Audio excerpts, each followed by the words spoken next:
Assalamualaikum warahmatullahi wabarakatuh. Perkenalkan kami dari kelompok 2 kelas tes 03 Prodi Teknik Sipil. Di sini kami akan mempresentasikan hasil diskusi kami mengenai materi balok pada mata kuliah struktur bangunan gedung. Pertama, izinkan saya untuk memperkenalkan anggota kelompok 2 dari kelas tes 03. Yang pertama ada saya, yaitu Muhammad Rifan Syamaryudi. Yang kedua ada Bagas Ilham Nurzaman. Yang ketiga ada Nugroho Firdan Yuda Sujarwo. Yang keempat ada Leli Milenia Pertiwi. Yang kelima ada Thalis Fahmi Zaka. Oke, tanpa berlama-lama lagi kita langsung saja masuk ke materinya. Untuk materi pertama, di sini menjelaskan tentang pengertian balok. Apa itu balok? Balok merupakan bagian dari struktur horizontal yang sifatnya kaku, yang berfungsi untuk mentransferkan beban yang diterima dari plat lantai ke kolom yang menopang dan kemudian diteruskan ke pondasi. Balok mampu menahan beban gaya vertikal maupun gaya horizontal. Beban vertikal berupa gravitasi, sedangkan beban horizontal seperti gempa bumi, angin, dan lain sebagainya. Balok kemudian memindahkan beban-beban akibat gaya tadi, baik vertikal maupun horizontal, menuju kolom, dinding, ataupun balok utama.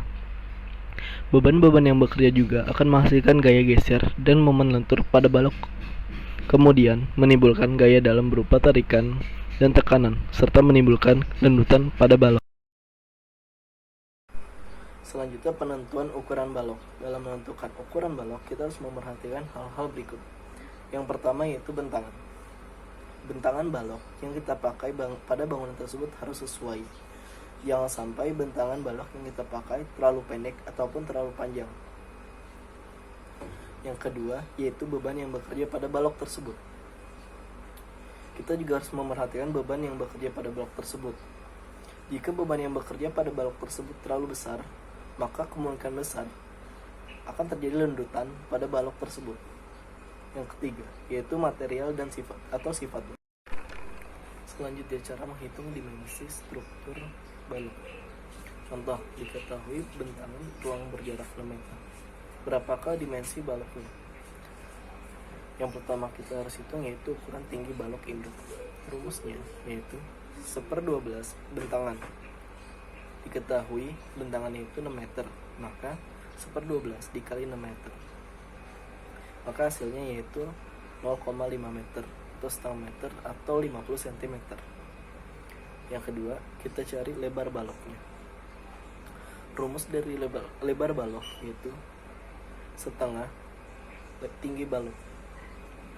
Nah, untuk tinggi balok yaitu 50 cm atau setengah meter. Maka setengah dikali 50 cm yaitu 25 cm. Jadi dimensi baloknya yaitu 25 cm dikali 50 cm. Selanjutnya, tinggi balok anak. Rumus tinggi balok anak yaitu 1/15 bentangan. Bentangannya yaitu 6 meter. Maka 1/15 dikali 6 meter. Maka hasilnya yaitu 0,4 meter atau 40 cm. Catatan, untuk lebar balok bisa juga memakai 2/3 tinggi. Selanjutnya adalah pemilihan jenis balok. Hal-hal yang harus dipertimbangkan dalam memilih jenis-jenis balok antara lain adalah: yang pertama, ketersediaan material. Ketersediaan material sangat bergantung pada beberapa faktor, misalnya biaya.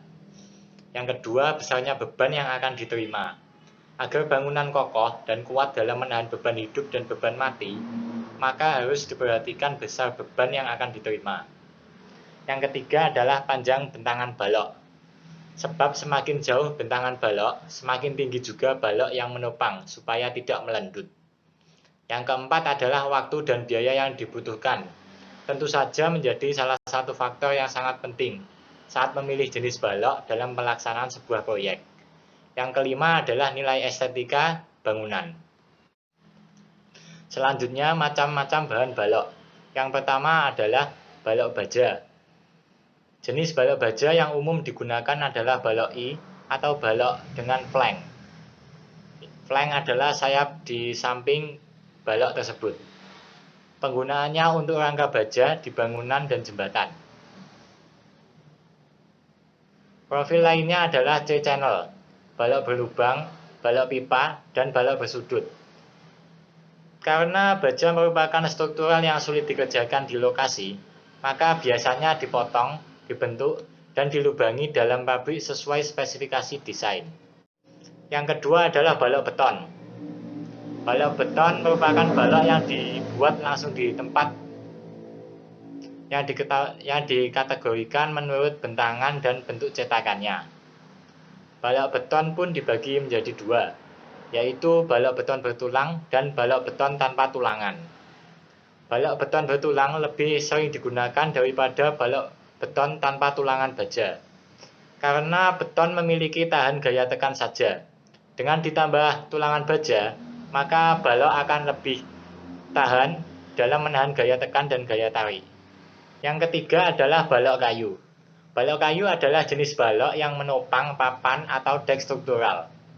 Dalam pemilihan balok kayu, faktor berikut harus dipertimbangkan, yaitu jenis kayu, kualitas struktural, modulus elastisitas, nilai tegangan tekuk, nilai tegangan geser yang diizinkan, dan defleksi minimal yang diizinkan untuk penggunaan tertentu.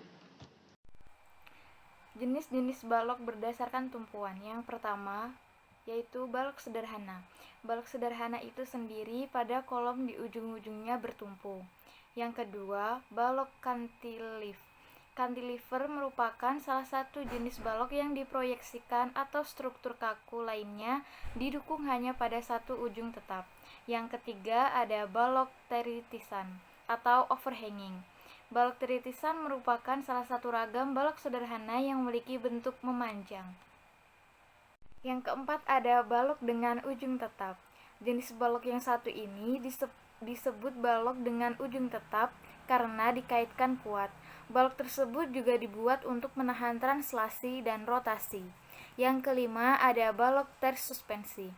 Bentangan tersuspensi merupakan salah satu jenis balok sederhana yang ditopang oleh teristisan dari dua bentang dengan konstruksi sambungan pin pada momen 0. Yang keenam ada balok kontinu atau balok menerus. Balok kontinu atau balok menerus ini mewakili bentuk yang memanjang secara menerus serta melewati lebih dari dua kolom tumpuan. Jenis-jenis balok berdasarkan fungsi. Yang pertama, balok dukung girder. Suatu balok yang daya dukungnya perlu ditambahkan dengan cara menambahkan plat baja lebar pada bagian sayap atas dan bawah suatu penampang lintang balok profil. Yang kedua, balok lantai. Suatu balok yang berfungsi menumpang balok anak dan balok induk dalam suatu sistem struktur lantai. Yang ketiga, balok anak dan balok induk pada sistem lantai. Suatu balok yang berfungsi menumpang plat lantai, di mana plat lantai terbuat dari beton, papan kayu, plat baja, dan aluminium. Yang keempat, balok atap atau kuda-kuda, kasau, dan sebagainya. Balok struktur atap seperti balok gorden atau menumpang balok kasau dan balok kasau menumpang balok reng dan sebagainya. Yang kelima, balok spandrel. Balok batas pinggir bangunan dapat dibentuk lengkung, lurus, ataupun horizontal. Yang keenam, balok lintel atau balok latai. Balok yang terletak di atas kusen pintu atau jendela, yang berfungsi sebagai penumpang horizontal yang mentransfer beban dinding di atas kusen. Yang ketujuh, balok pengikat, berfungsi mentransfer beban vertikal maupun lateral ke balok maupun ke kolom struktur. Yang kedelapan, balok stringer, balok yang berhubungan langsung kepada sistem lantai yang ditompang pada titik sambungan panel lantai, balok rangka pada setiap sisi dek plat lantai.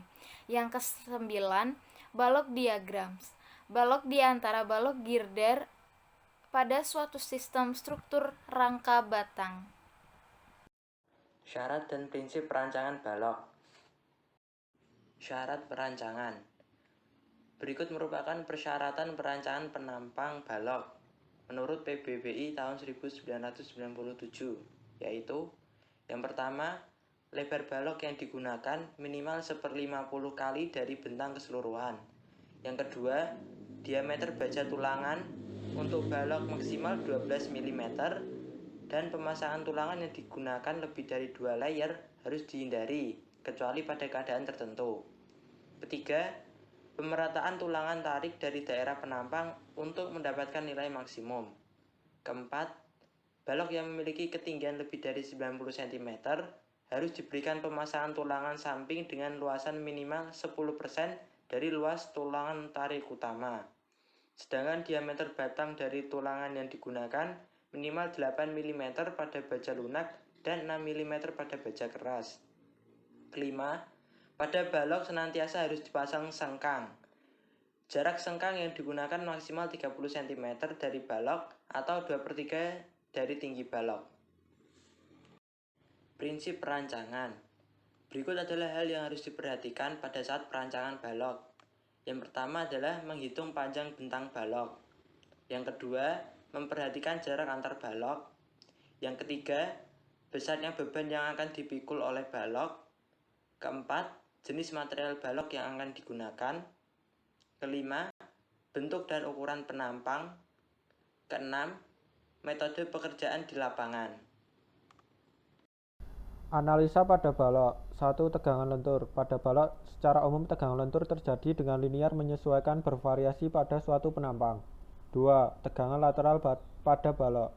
Balok yang mengalami pembebanan dari beban sendiri maupun beban luar terjadi apabila tekuk lateral dan keruntuhan penampang terjadi secara bersamaan maupun berurutan. Pencegahan dapat dilakukan dengan membuat balok yang cukup kaku dalam arah lateral. Menggunakan pengaku lateral bracing. 3. Tegangan geser merupakan gaya resultan dari gaya geser eksternal berupa gaya aksi dari beban yang diterima oleh komponen struktur balok dan gaya geser internal yang berupa gaya reaksi dari kekuatan struktur itu sendiri untuk melawan gaya eksternal tersebut. 4.